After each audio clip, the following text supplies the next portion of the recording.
আপনার ফেসবুক পেজের মনিটাইজেশন কি চলে গেছে? আপনার ফেসবুক পেজের রেকমেন্ডেশন অপশনে যাওয়ার পর এইরকম লেখা চলে আসছে, your ability to earn is suspend, অথবা your page loss access to monetization tools, এরকম চলে আসছে। এর সমস্যার সমাধান কিভাবে করবেন? হ্যাঁ বন্ধুরা, আজকের এই ভিডিওতে আমি আপনাদেরকে 100% সলিউশন দেওয়ার চেষ্টা করব। আশা করি আজকের এই ভিডিওটা দেখার পর আপনারা এই সমস্যাটা সমাধান করতে পারবেন। যাদের এইরকম চলে আসছে, যাদের রেকমেন্ডেশন ঢোকার পরে বা মনিটেশন ঢোকার পরে এরকম চলে আসছে, এই সমস্যার সমাধান কিভাবে করবেন চলুন বিস্তারিত এই বিষয়ে আপনাদের সাথে কথা বলি। প্রথমত হচ্ছে, এই মুহূর্তে 1-2 দিনে বা 3-4 দিনের মধ্যে যাদের পেজের মধ্যে সমস্যাটা আসছে, আপনারা চিন্তা কোনো কারণ নেই। কারণ এখন বর্তমানে একটা বড় ধরনের একটা আপডেট চলছে। আমরা ইতিমধ্যে সবাই জানি, ফেসবুক এর আগেও কিন্তু জানিয়ে দিয়েছে আগস্ট মাসে 1 তারিখে এই আপডেট আনতেছে।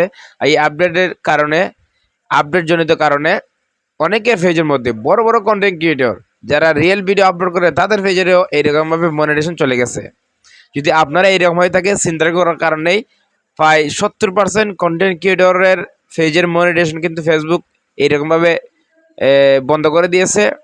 প্রায় 50% কিন্তু অনেকেই মনিটাইজেশন ফিরে পাইছে, কিন্তু আর 30% বা 20% বাকি এইরকম আছে। এর মধ্যে আপনি যদি এখনো পর্যন্ত যদি আপনার মনিটাইজেশন চালনা হয়ে থাকে, অবশ্যই আপনাকে কী করতে হবে আমি আপনাদেরকে বলি। প্রথমত বলবো, চিন্তা কোনো কারণে এটা আপডেটের কারণে সমস্যা হয়েছে, এটা ঠিক হয়ে যাবে।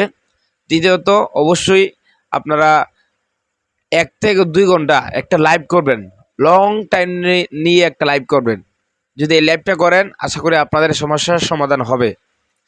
অনেকে ডুয়েট ভিডিও আপলোড করতেছেন, কবে ভিডিও আপলোড করতেছেন সেই পেজের মধ্যে চলে আসছে। আপনারা টেনশন করবেন না, এটা চলে যাবে।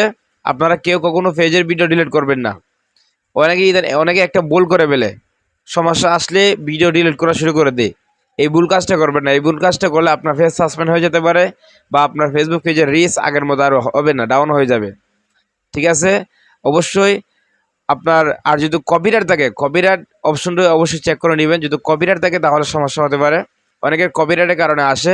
আপনারা আপনার ফেসবুক পেজের যে হেল্প অ্যান্ড সাপোর্ট, এখানে যাওয়ার পরে সাপোর্ট ইনবক্সে যাওয়ার পরে ইওর অ্যালার্ট অপশনটা চেক করে দেখে নেবেন এখানে কপিরাইট আছে কিনা। যদি থাকে, এটা ডিলিট করে দিবেন। আর চিন্তা কোনো কারণে এটা ঠিক হয়ে যাবে। কারণ দেখেন, ফেসবুক চাই প্রতিনিয়তই কন্টেন্ট যারা আছে তাদেরকে সতর্ক করার জন্য। আর বর্তমানে ফেসবুক স্প্যামে কিন্তু বেশি হচ্ছে। স্প্যামের কারণে কিন্তু ফেসবুক বড় ধরনের একটা আপডেট নিয়ে আসতেছে। তাদের যে মনিটাইজেশন রুলস আছে, এই রুলসের একটা বড় ধরনের আপডেট নিয়ে আসতেছে। অবশ্যই আপনারা একটু সাবধানভাবে কাজ করবেন। আগে একটা সময় মনিটাইজেশন পাওয়া কষ্ট ছিল, কিন্তু এখন বর্তমানে মনিটাইজেশন পাওয়া সহজ। কিন্তু মনিটাইজেশনটা টিকিয়ে রাখা অনেক কঠিন।